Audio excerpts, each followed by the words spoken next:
1970. What a year, I tell you. A sound erupted. A veritable bomb went off in the racing world, it did. Not a literal bomb, mind you. Don't get your knickers in a twist. This was an engine. The Gurney Eagle 446. What a machine. It arrived on the scene. It screamed its lungs out. It utterly conquered. Then, just like that, poof, it vanished. Silenced by the powers that be. Why, you ask? Well, that's the truly juicy bit, isn't it, eh? This magnificent engine, my friends, was simply too brilliant for its own good, or perhaps just a tad too inconvenient for some rather powerful folks. Imagine the scene, if you will. Trans Am racing.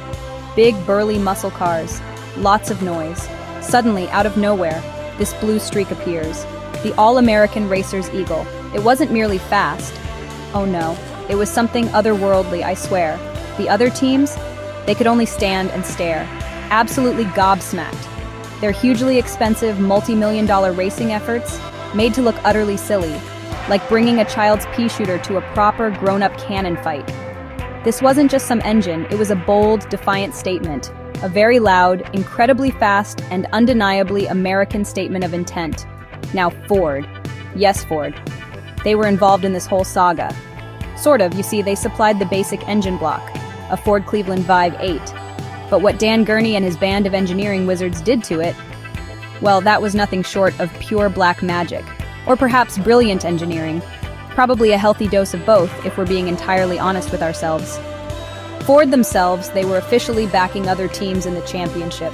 So when Gurney's home-tuned monster started comprehensively winning everything, things got a little bit awkward for them, shall we say. Terribly awkward indeed. This engine, you must understand, wasn't just a collection of powerful parts. It possessed a character, a veritable soul, and a truly terrifying scream. Drivers from the rival teams, they could hear it coming from miles away. And they knew. They knew deep down they were about to be spectacularly overtaken. This wasn't just straightforward motor racing. This was psychological warfare at its finest. Waged relentlessly by 8 American-British cylinders of pure, unadulterated mechanical fury. The establishment, the old guard, well, they didn't like it one little bit. The writing was already on the wall, etched in smoking tire marks for all to see. Now, who was the mad genius, the puppet master behind this automotive hurricane? None other than Dan Gurney, a name that echoes through the halls of motorsport history. He wasn't just some chap who could drive a car fast. Oh no, far from it. Gurney was a true visionary, an innovator, a proper bona fide legend. He'd tasted victory at Le Mans, piloting a Ford GT40 no less, an iconic beast. He'd even won in Formula One. And get this, in a car of his own design, an American, winning in the pinnacle of motorsport Formula One, in his own car. Just think about that for a moment. A true polymath of speed and engineering. Gurney, you see, harbored this dream. A typically grand, typically American dream. He possessed an unyielding desire to take on the entire world, and to win, naturally, using good old American ingenuity, American muscle, and that indomitable American spirit. To this end, he founded All-American Racers, AAR. The name really says it all, doesn't it? He wasn't content with merely driving these incredible machines. He wanted to build them, to create racing cars that would utterly dominate the competition on every front. And dominate they certainly did, for a glorious, albeit brief period anyway. His ambition was as vast and boundless as the great American sky itself. This ambitious venture wasn't just about racking up wins in races stateside. Gurney had his keen sights set considerably higher, much, much higher in fact. He'd observed the European motorsport giants, the likes of Ferrari, Porsche, Lotus. He deeply respected their achievements. But he desperately wanted to beat them at their own game, with something that was born and bred in the USA, or at least, mostly. The formidable 446 Gurney Westlake engine was to be his chosen weapon, his very own Excalibur, forged in the workshops of California and the brains of Britain. A powerful tool designed to unequivocally prove that American engineering could indeed rule the world. All-American Racers, or AAR, wasn't just another racing team on the grid. It was a dynamic melting pot of exceptional talent, a veritable skunkworks dedicated to speed.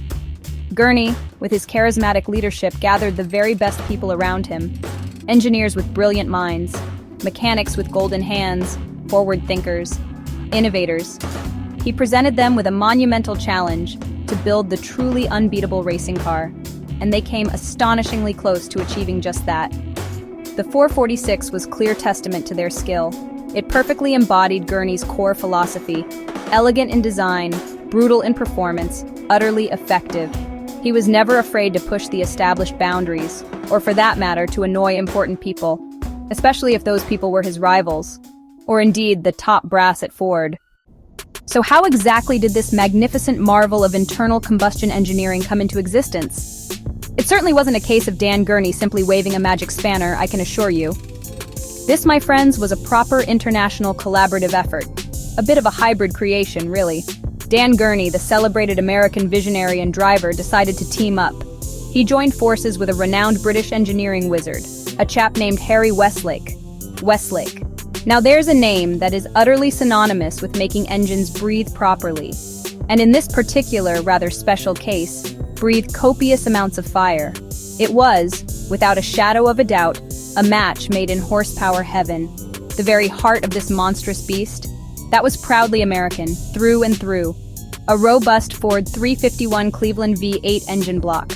Good, solid, dependable stuff that, strong, plentifully available, and ripe for some serious high-performance tuning. But the real magic, the veritable secret sauce of this potent concoction, came from across the pond.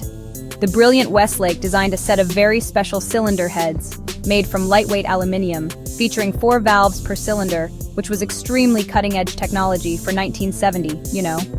This advanced design allowed the engine to gulp in air like a seasoned marathon runner after a race. And crucially, to turn ordinary fuel into pure, unadulterated, track-devouring violence. These various bits and bobs, the American iron and the British brains, they all came together harmoniously in sunny California, of all places, specifically at the busy All-American Racers Workshop located in Santa Ana. There, Gurney's hand-picked crack team of highly skilled mechanics took over the process. They meticulously assembled each and every one of these special engines, entirely by hand. This was no mass-produced, run-of-the-mill shopping trolley motor we're talking about, no sir. This was a finely tuned, bespoke instrument of pure, unadulterated speed, each one a potential race winner, practically guaranteed right out of the assembly box. The final result of this incredible transatlantic collaboration was the 446 Gurney Westlake Eagle engine. A truly carefully crafted engineering masterpiece it was, in every conceivable way. It wasn't just about simply bolting a collection of high-performance parts together, not at all. This entire endeavor was about achieving perfect synergy, the whole being greater than the sum of its parts. The strong American block provided the essential muscle, the unshakable foundation for power. The sophisticated British-designed heads gave it the lungs to breathe and its unique, piercing voice. And Dan Gurney's dedicated team working tirelessly in California? Well, they gave it its fighting soul, a fierce, competitive spirit, always ready and eager to take on any and all comers. So what was it actually like, this legendary 446 Eagle engine, in the heat of battle? Mere words can only do so much to convey its awesome presence. You really had to hear it. Joe Biosian, who was one of Gurney's own trusted mechanics, he put it best. He famously said that the engine screamed like a banshee, a truly vivid description. Just imagine that for a moment. Not a deep rumble, not a throaty roar, a blood-curdling scream, a high-pitched, almost terrifying shriek of pure, untamed mechanical power. It was the unmistakable sound of conventional engineering limits being comprehensively shattered. And for Dan Gurney and his All-American Racers team, it was the sweet sound of impending victory. This incredible engine, it reliably churned out well over 500 horsepower. Some even say closer to 600. In a relatively lightweight 1970s racing chassis, that amount of power was frankly ludicrous. It bestowed upon Gurney's Eagle race cars an absolutely massive performance advantage over their rivals. Other teams, even those with substantial factory backing and enormous budgets to play with, they simply couldn't hope to compete on sheer, unadulterated grunt and horsepower. Ford, who remember, supplied the basic Cleveland blocks, started to look a bit uncomfortable. Their own officially favored and heavily funded teams were being consistently trounced, and trounced by an engine that was, ironically, based on their very own Ford iron. The politics in motorsport can be a terribly murky business, eh? And so, almost inevitably, the relentless killjoys and naysayers eventually stepped in. The magnificent 446 Gurney Westlake Eagle engine was summarily outlawed, banned from competition. Too good for its own good, it seems. Was it really far too powerful for the sport? Or was it just far too inconvenient for certain parties? Did its dominance perhaps upset the carefully established order a bit too much for comfort? Perhaps it made some very important, very influential people look rather silly. And big, powerful manufacturers certainly don't like looking silly, especially not a giant like Ford.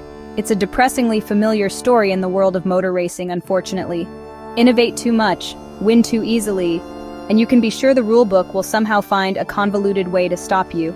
Sad, but undeniably true. But the enduring legacy of the 446 Gurney Westlake Eagle, that, my friends, lives on. It became, and remains, a powerful symbol of what is truly possible with vision and skill. A shining example of American ingenuity and determination firing on all cylinders. Dan Gurney's ambitious dream of beating the established world order with potent American power? For one brief, absolutely glorious moment in motorsport history, that dream came spectacularly true. The engine itself might have been prematurely silenced on the racetrack by regulations. But its unforgettable echo, that distinctive banshee scream, it still resonates with enthusiasts today. A lasting testament to a brilliant idea, a dedicated team, and a man who dared to dream big. It undoubtedly changed the sport, vividly demonstrating what a small, fiercely determined team could achieve.